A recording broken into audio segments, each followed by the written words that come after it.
who therefore don't need to feel that they're wearing a Chanel label or whatever it is.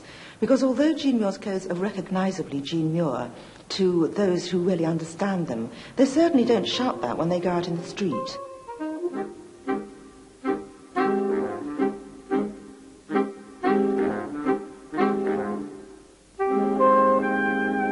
One is surprised by the number of personalities that are present in her work.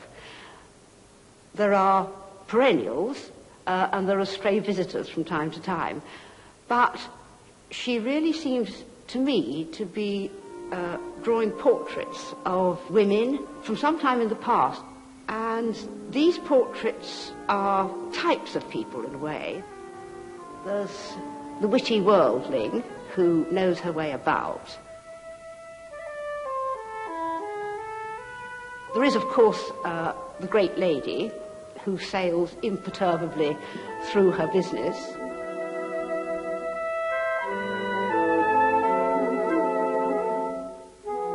There's the pampered, spoilt, protected darling.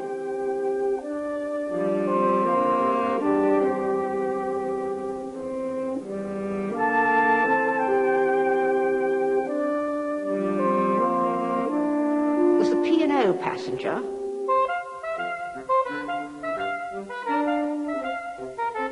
There's she who sallies forth, somewhat vulnerable, putting a brave face on things, rather unsure. In fact, being unsure, slightly unsure, is one of the characteristics of a lot of these portraits, in a way. And I think my favourite, which she may not agree with, but in fact, I'm not quite sure how much she sees these portraits, but one of my favourites is the concierge. This is a buttoned-up lady. All her cuffs are buttoned. She usually has high neck, little buttons all the way up.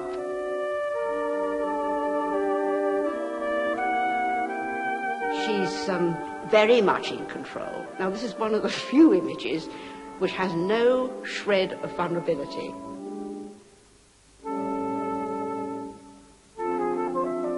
First of all, I'm an extremely pragmatic designer. You know, I am told that I am extremely creative. I'm told. But I'm also an enormous pragmatist. I see no reason in doing something unless it actually has a real use for it, you know. And I think in making clothes, I've never seen any point in making clothes that somebody can't wear. I mean, it simply doesn't enter my vision, as it were. It's a very straightforward, cut and dried Scots approach. But I also think the Celts are also extremely artistic people, and I think I feel that I'm lucky to have a touch of Celtic blood.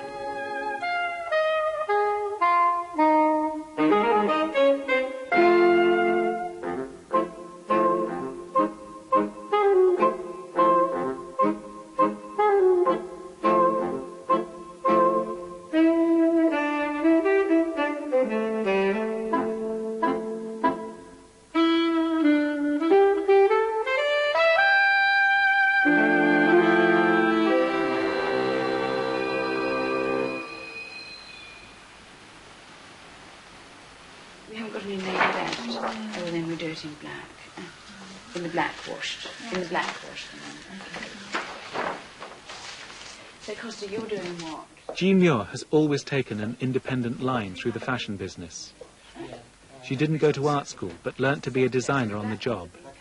She started in the 1950s as a junior at Liberty, the idiosyncratic department store in Regent Street. Liberty was founded in the 1870s as something rather more than a shop, as a monument to good taste and fine craft. As always, as always, as always.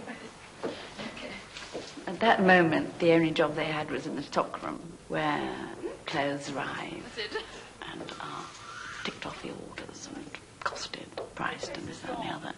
And that's what I did. But it did mean I saw the clothes when they came in, so that it was the beginning of a background in the trade and the industry that I've had, which is quite vast, really. And I used to make my own clothes. I also used to go to fashion drawing classes at St Martin's School of Art in the evening, because I vaguely thought perhaps I'm good enough to be an illustrator, but I don't think I was.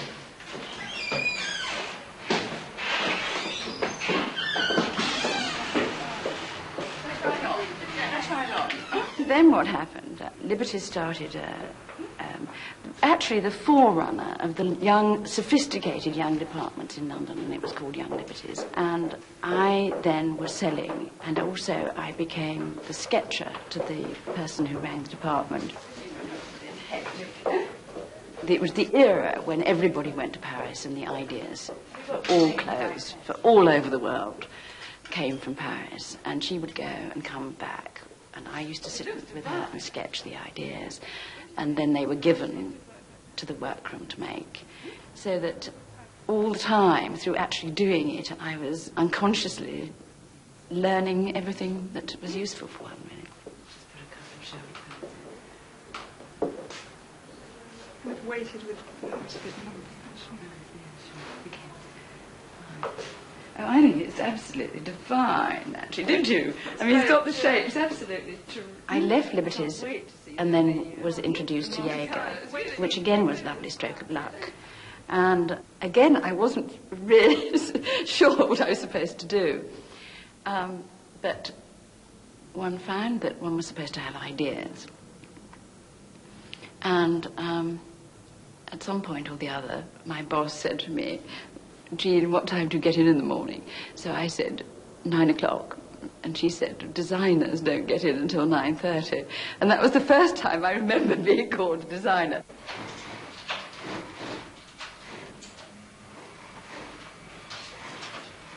She is, in a way, preserving something from the past. I think her approach to skill and craftsmanship is one of defying the times that she's working in. I mean, she's not interested in the throwaway, the sloppy, the casual in any sense. And I think that is what people love about her work, that it has this fastidious attention to detail.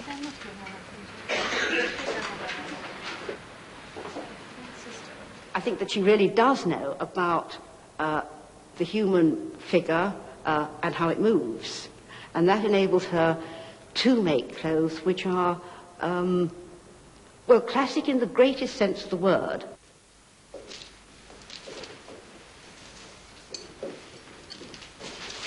Well, it's quite sweet. I mean, it's nice. It's very commercial like that. Huh? Actually. Eh? Do you hate it, Jan?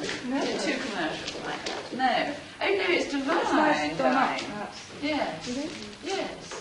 Whenever you ask a designer who is your customer, they always say, "Oh, no, I mean, I have all kinds of women," because they don't actually like to be typecast. But with Jean Muir, if you're going to be absolutely honest, that it's not a young woman. She has her studio, her cheaper line, but I don't see many people of my age wearing it. I think her core customer is probably well over 30, going up to really quite old, because she is a name who was very successful, was talked a lot about 20 years ago, and those women have remained faithful. So her original customers remain her customers now. Oh, look at these. I love my dress.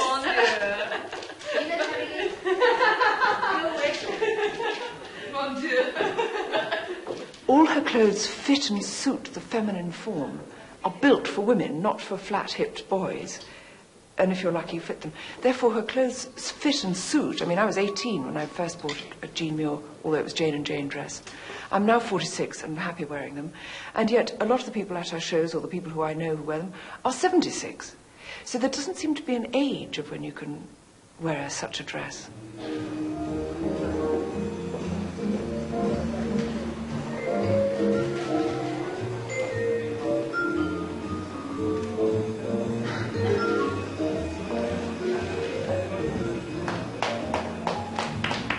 It's the personality of the person. It's the way they approach life. They can have on anything and they can still feel like a sack of potatoes. Yeah, you see, I find her clothes very sexy. And people will be surprised about that, you know, because they think she's so classic. I mean, I don't think just because something's classic, it doesn't have to be sexy. You know, there's a lot of appeal to that. It doesn't have to be obvious. It can be subtle. And she has ways of making the fabric cling to your body, but it's in a very quiet way, but it's sort of an internal sexiness. And I like that very much. It's great.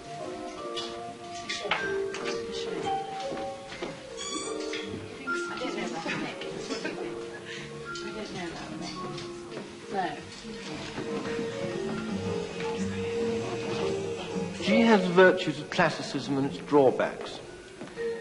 When you are absolutely classic, and to use that appalling word, timeless, I would have thought business-wise you've got everything going for you, and it is within set confines. It's like a Fortuny dress. You wrap it in a ball and you can wear it for 90 years, and it goes on and on. But then you, to a degree, have abdicated the broader response to society. And I think all the great couturiers have been absolute mirrors of what's happening in the visual arts, in painting, in sculpture, on the stage. No, she's not in that league. She really isn't. And there's nothing wrong with that. I don't know whether she aspires to be in that league, but you don't get the feeling with the Jean Muir collection that you are actually waiting to see what is going to bound across the catwalk, and it goes into the Times and into the Independent and the Evening Standard and Vogue and everything on, actually hanging on what is going to come down that catwalk. You vaguely know what's going to come down that catwalk. It's going to be a very subtle variation of what you've seen. It's going to be absolutely, exquisitely observed. Every single detail, absolutely beautiful and totally safe. Classic is a word that's used increasingly in fashion because it's like putting traditional on a sort of tin of jam. It sells. Now, when you actually talk about what is a classic, there is no such thing as a classic because everything changes. If you look at a simple white shirt, which is supposed to be a classic, if you have bought one in 1972 and you buy one now, they are quite different.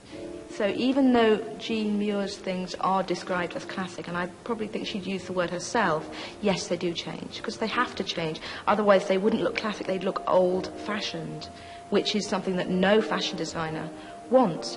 Plus, of course, there is the fact that Jean Muir may be this very sort of highfalutin, classic kind of designer, but the bottom line is she has to sell clothes, otherwise she's not in business. I always say that fashion is industry, not art, and only when you know that industry and you really know your trade can you make it into what then is your own kind of art.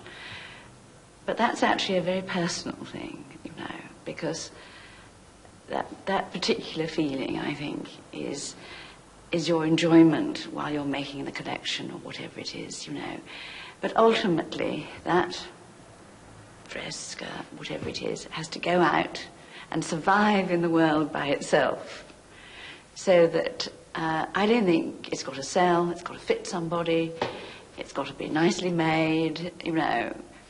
And so I don't think initially that one should be heavy-handed about the word art. And I've always thought that, actually.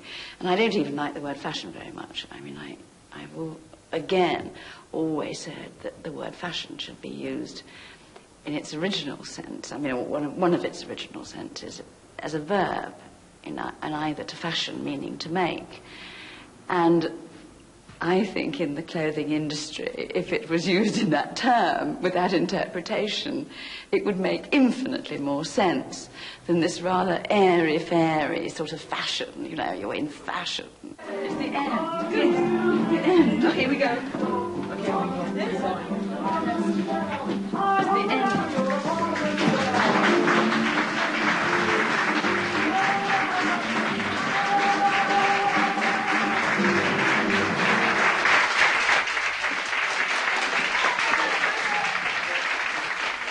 Part 2 of Very Jean Muir can be seen at the same time next Thursday.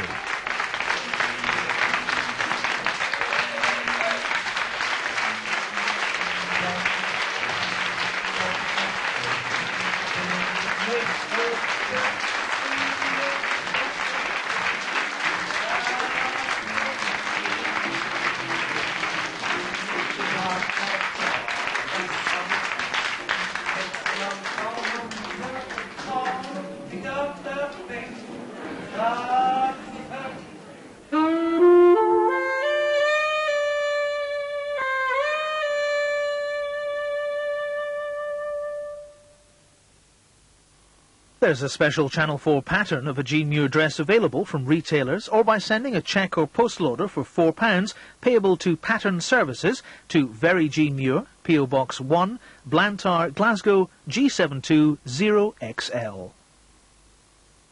Now, when